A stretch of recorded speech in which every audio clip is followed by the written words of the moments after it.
Want to see if we are live. We're going to start our live. Today is Wednesday night. I'm going to be okay. It's 8:30. Really, it's on time. It seems like 8:30 works better and we can do this. Today's the we are starting the book of Genesis. I want to get a signal if I am live and then I am not choppy. Okay, good. I got the signal. So that's good. So today we are going to start the book of Genesis. We did a summary last time to introduce this book, and what we saw was really based on the King James version, which is the old version that has more than your condensed version of the King James that is current or common today. Now, having said that, we will start with the reading, and it's the first book of Moses called Genesis. So that's what they say. We saw before that there was no um, evidence in the Bible itself that Moses has written these first five books, but it starts with the first book of Moses called Genesis. So we admit it. And it starts like this. In the beginning, God created the heaven and the earth. That's the first sentence of this book. Now, how does it sound when you start reading that? In the beginning, God created the heaven and the earth. Personally, and this is not to deny um, the Bible its value and its proper place in human history, but it sounds cartoonish, kind of. Once upon a time, there was those kind of lines, and I think this is why some of these atheists do not respect the creationist version, because it has that feel of cartoon or a story that you have reduced so much that you want to talk to small children. And you can say that there was a case to be made back then, because our intuitions were not that developed, and this was probably something that will go in smoothly, right? Because when these evolutionists, well, not that I take evolution seriously, but when they come up with a line like, you know 13.8 billion light years ago there was a big bang. Huh? You feel like they have thought about this, even if it doesn't make sense to you directly, but you feel like there is something to it. And for the importance of the Bible, I feel like that line, that starting, is a little bit very reductionist. On the other hand, there is another portion of the Bible where they have a more substantial um, beginning, mention of in the beginning. And that is the text in John chapter 1, verse 1. And I'll go there so that we can have a context of that. And I think it's very important because it gives a lot of context there. So the gospel according to John, and it says John chapter 1 verse 1, just like it started, you know, Genesis chapter 1 verse 1. In the beginning was the Word, and the Word was with God, and the Word was God.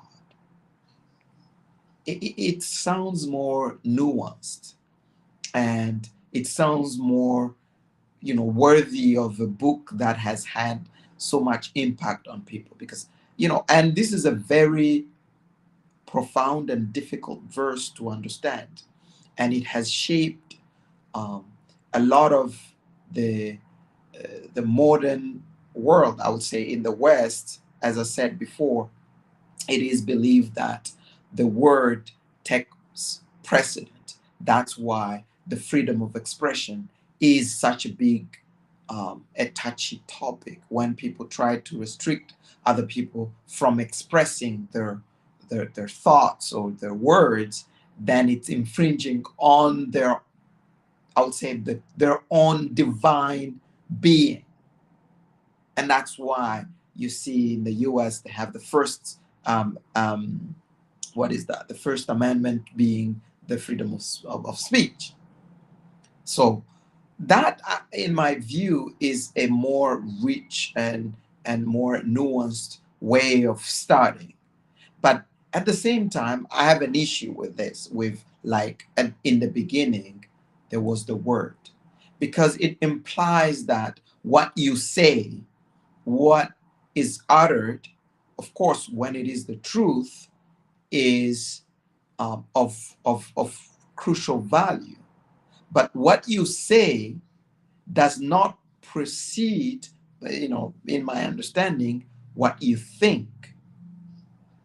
And what you think, it's really a vision that you have first before you start expressing what you're about to create. Which means that when you talk about a vision, you talk about an intent. And that intent may be good or bad. And it makes more sense that in the beginning, there was a vision. So, as I said, in a very Afro-centric way of looking at things, I think this makes more sense. Because had we had the Bible written uh, in such a way that in the beginning there was a vision, that vision implies an intent.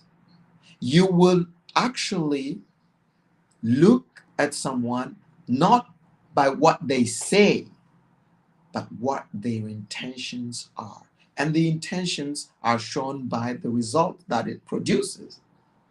When our ancestors were being converted to um, Christianity or Islam and that sort of things, I am pretty sure that the word came and the word was spoken to them.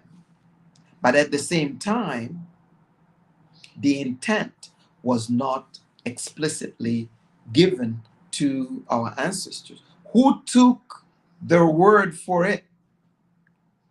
And it was really worthless because the intent was something else. It was to take over the land.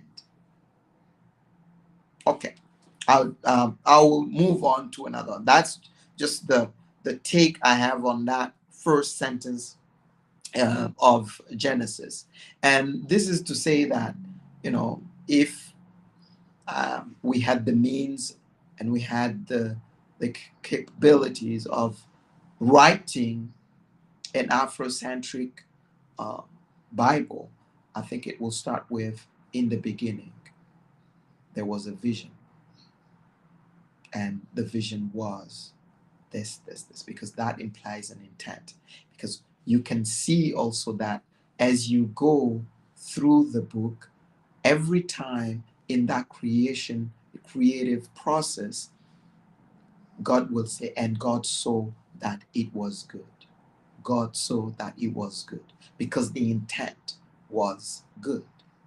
It was not just the word, because, if we are praying to the Almighty God, who's beyond all this, there must be a purpose behind what he does, what he utters. And it will be awkward to say that in the beginning it was the word that he spoke that came first. But I think it was his intention, his purpose that came first. And it invites us to really look at everything based on the intent. Even like when you talk to your friends, your your your enemies, you can categorize people in that in that basket based on the intent you put on them, and hopefully it is good. Now, look, the second verse says, "And the earth was without form and void, and darkness was upon the face of the deep, and the Spirit of God moved upon the face of the waters." Darkness was upon the surface of the deep. And this just um, gives an idea of the default position that is prevalent in human history and in human life is darkness. And it requires work to actually supplant that darkness. And that's why you said, and God called the light, it was said, and God said, "Let there be light," and there was light. God has put a darkness is not really something. It's like, and we experience this in our day-to-day lives when we are trying to, you know, you know, change um, our health, or whether it's workout, and it's just the default is not to do that. The default is not to have the discipline to do this, or that kind of thing. It's only the work that the creative work is against always the darkness. The light is always against the darkness. And in just these two sentences, you see the deep psychological and implications of these words of the Bible, and how it has a central part in our lives. And I will just like spare, because the following words is like, the first day created this, the second day created that, the third day up to the sixth day. And this, I will say, it is really a space where we think of a lot of these stories as with a lot of symbolism, because no one believes that the world was created in 7 days, at least not typical days that we have, so that it can justify that you will go pray or rest on Sunday. My suspicion is that the industrial complex, or the commercial industry, has taken that to shape how we live, and incorporate some of that, I'll say, divine creative process that is in the Bible in our day-to-day life, because we can relate to it. And it is natural that people will go, okay, Sunday, there's no work. People used to work like 7 days every day. And it has gone down as, means of production have become much better. Now, there is one other thing that I kind of really picked up on in the beginning there. And it said, "And the Spirit of God moved upon the face of the waters." And so far, nothing has defined God beside the Spirit. And of course, the word has not been spoken here. Right now, it's just the Spirit. And it speaks to our spiritual dimension. And that spiritual dimension means that everything that we do, everything that we are, it's not just one thing. It's not just the material thing that we see. It goes beyond that, because there is a spiritual dimension that we don't see, and that represent, our divinity. Or it could be that darkness that is also the default position of human condition. It goes all the way down to talk about everything that God did. It was good. He saw that it was good. He was pleased with that. The intent was good. and very, very important that we know that the intent is good. Now, that is really the gist of chapter 1 up to verse 25. On verse 26, there is an episode that is very important that starts. And it says, "And God said, let us make man in our image, after our likeness." And the hour is where I want to dwell a little bit. It implies that God that has revealed, has engaged in this creative endeavor, is not alone. There are other beings that are like God, at least like God, that he is exchanging with, that is making participate in this action of creation.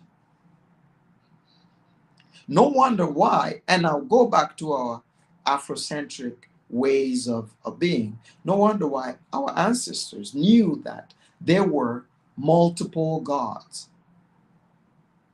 They believed that it was not just one God. This idea came later on. It's not that I do not appreciate it, because I would say that monotheism is also a testament to the level of sophistication of a certain society or a certain culture. Because when people go from different gods and different motivations, that's how you will call it, because they were pulled by different part, whether it's violence, whether it's sexuality, whether it's food, whether it's procreation. All these things were playing in the same individual at once and in the same society for everyone else. So you needed to be able to um, make sure that your gods are able to interact with the gods that are dwelling in the other person, because we are the image of them. It's not just an image of one. We are an image. It's our image. And this really makes the human in a position, puts them in a position very uh, special, because it's a combination of multiple personalities and multiple outlooks that are simultaneously divine in nature. And once you are able to make your gods, the God that inhabit you, the gods that inhabit you, interact with the gods that inhabit other people within the same culture, then you are able to mate, you are able to eat, you are able to heal, you are able to entertain, and you are able to do many, many things cooperatively, because as a result of the cooperation of these multiple gods inside us. And our ancestors really, really believed that this was the case. Now, at the same time, you can, translate that and scale that to an entire tribe or different tribes, because then as you are interacting, you have an idea of a God that is superior, or the ideal that guide a whole tribe through the darkness of existence. And that way we are able to flourish and build our society.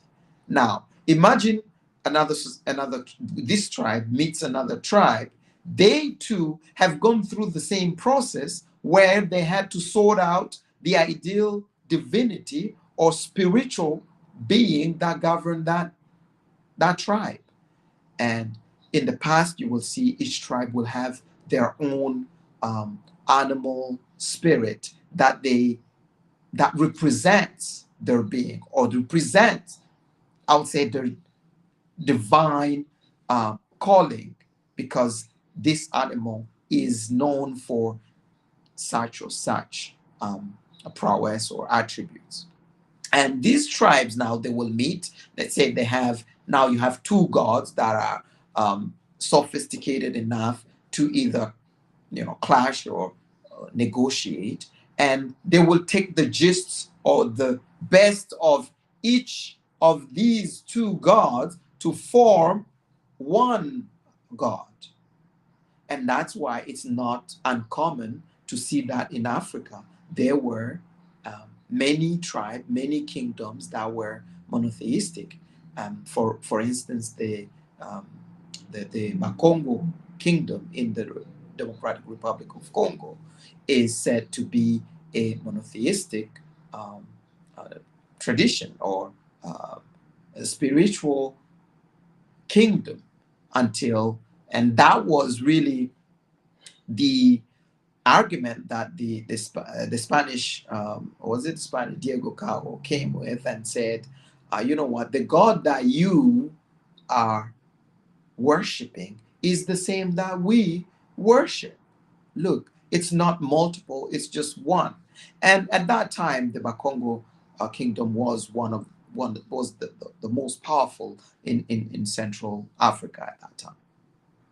Anyway, I digress, but I wanted to just put that in there, where in the Bible it says that we are created not in the image of one God, but we are created in the image of multiple gods. Many people will find this to be blasphemy, but it is in the Bible. God says, let us make man in our image. Okay. When I was religious, the explanation that was given to us, it was that um, God was talking to Jesus, who is considered to be the co-creator with him in the human race or the earthly matters. But there is nothing right now so far to infer that it was necessarily Jesus who walked here, but it was multiple. Whether you reduce it to just one to make it multiple or two, that is your choice. But we have the option to consider that it is not just two.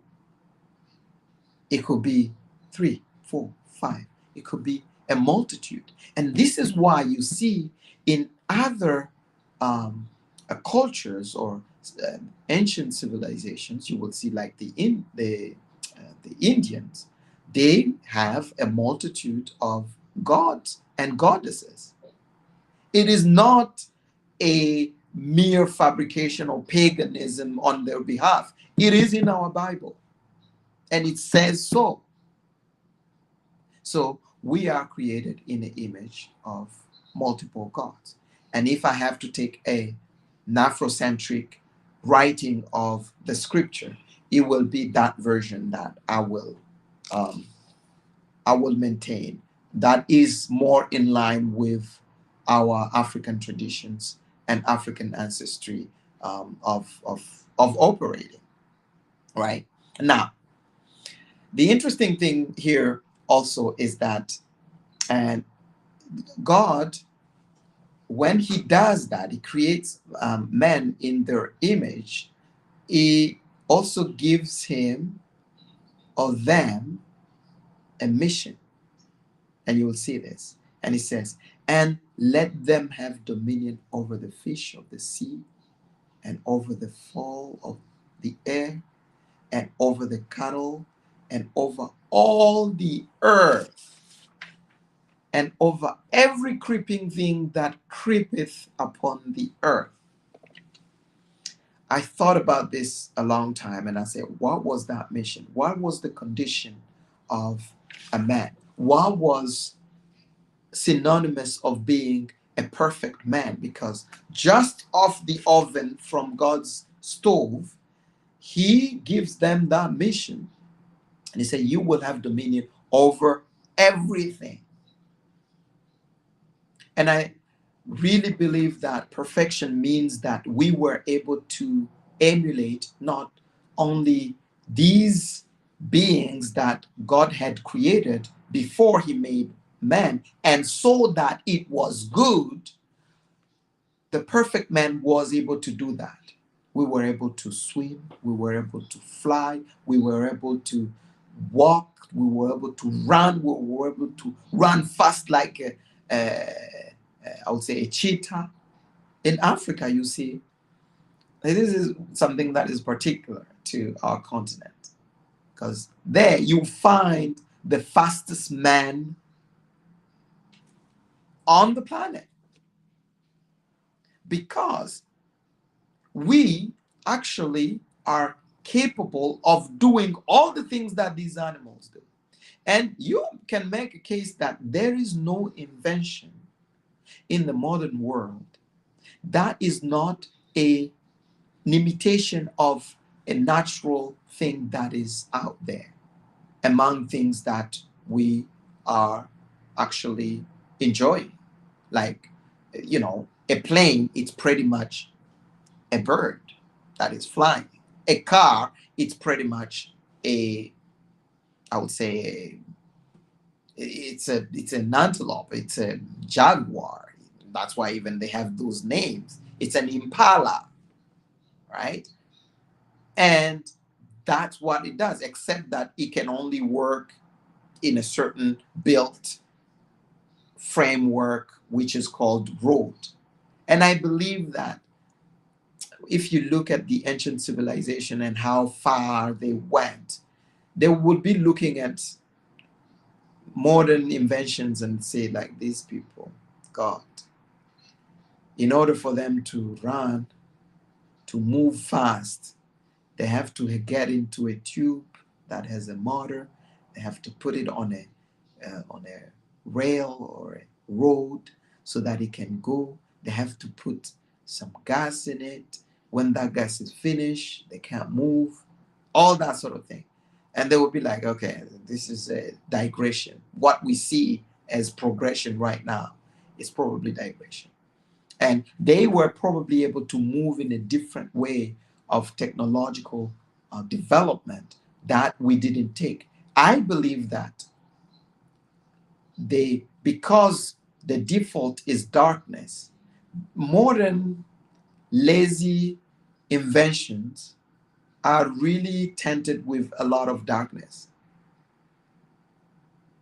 And more work is needed, more contribution from more people, more divine beings or divine creations in the likeness of God's will contribute. And where is our contribution?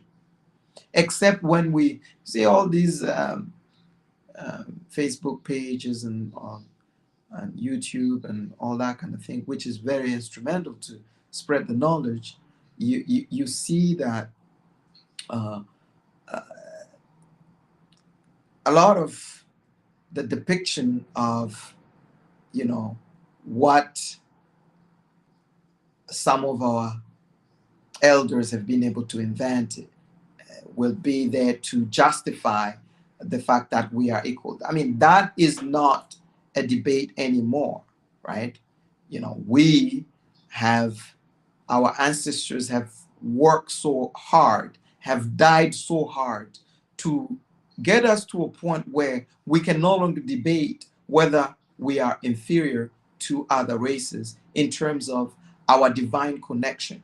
It seems like if you can go by certain criteria, we may be able to express that more vividly than any other race that exists, right? And the dominion that was given to us was really an indication that perfection was able to do, was a state where we could do this without borrowing from Neuralink and planting things in your brain and doing things of that nature, or putting something in your body or alter your body, because this computer, this body as a computer, it is perfect. God saw that it was good and they liked it.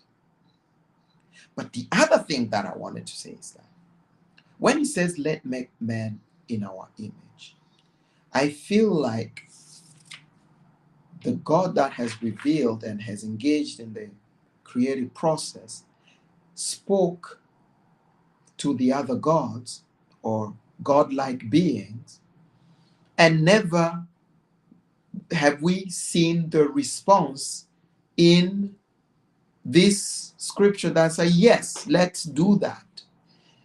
I think unilaterally, God who created, who had the authority to do that, just went ahead and do that. And I want that detail to remain in our mind, because it may be an explanation to why certain godlike beings back then did not like that project. The human project was not a project that everybody bought on or bought in. Some gods were like, no, why these primitive being will have a combination of all of us in one space? That is too powerful. It's actually, there is a case to be made that we have been privileged enough to supplant some of the powers that were individualized in different gods, and now they were dwelling in just one being called the human project. So God went on and created man. Now look, on verse 27, now it's like, so God created man in his own image. So the question there in 26 was like, it's not a question, the statement, like, let make man in our image, talking to someone.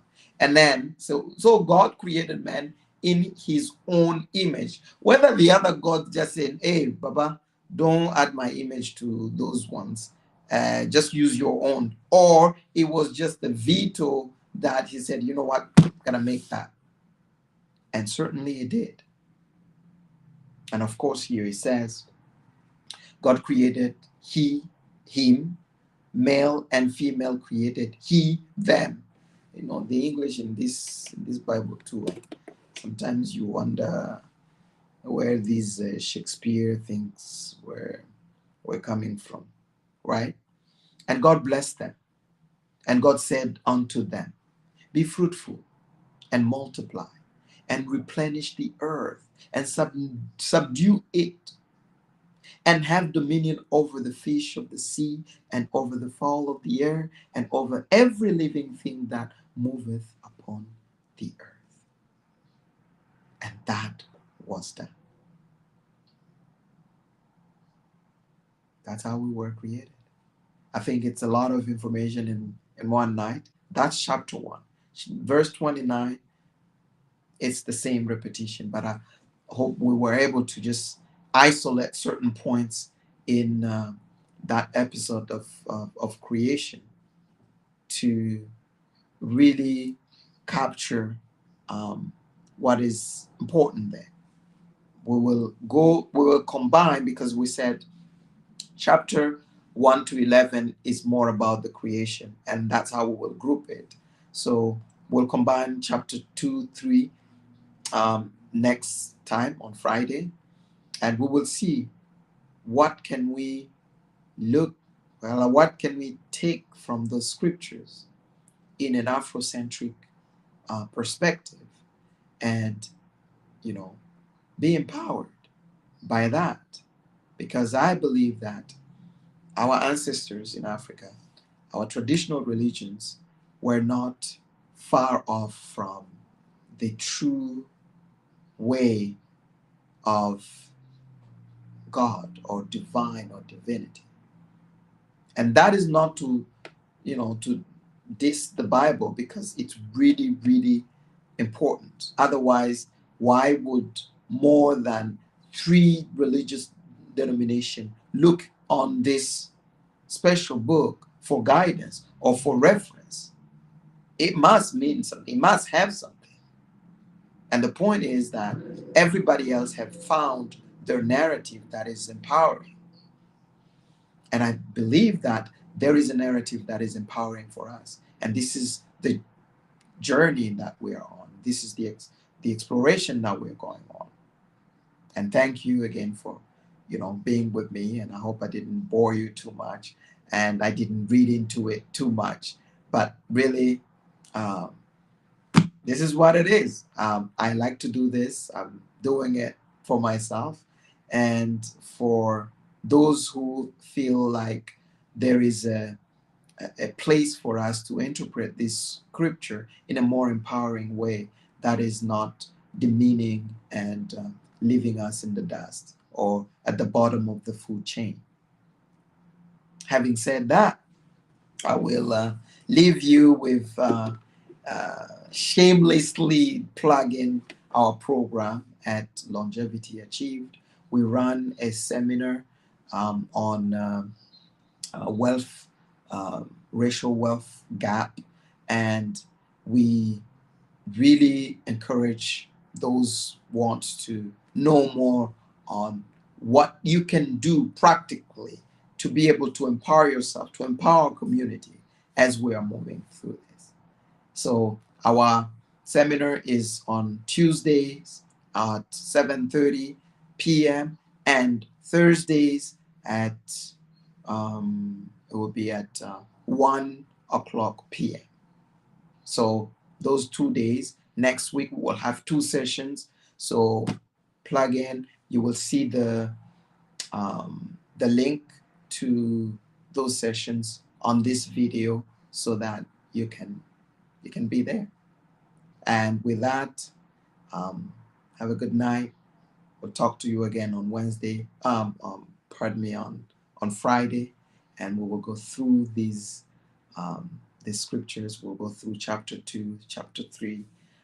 Hopefully, we can cover chapter 4 as well, because I think that the the bulk of the information is really in these few first chapters, and they are very, very important to understand and decipher in an Afro-centric way, so that we can find our way throughout this book, because it's really powerful. Uh, um, the book is amazing. Uh, it is said that it has jump-started literacy around the world. No wonder why, because the stories in the book, before nobody was allowed to read even from this book, probably because they were changing a few things and making it sound go one way or another. But for the longest time, it wasn't allowed to common people to read this. And imagine, like, um, 300 years back, if you would tell that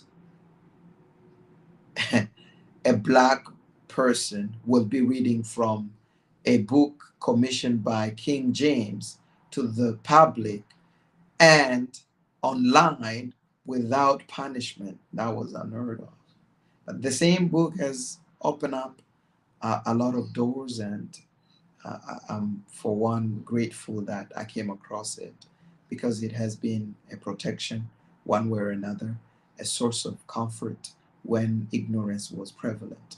And I hope that anybody who will see it will have the same respect and read it uh, in a very Afrocentric way, and not deny us the right to do so, because it's very important that we find our way. And there is a way. And as we are going through this, you will see that the way for us people of African descent in the Bible is well mapped, sometimes disguised, but the reality of things is there. It's there, and we have to find it. Thank you very much for sharing your time with me.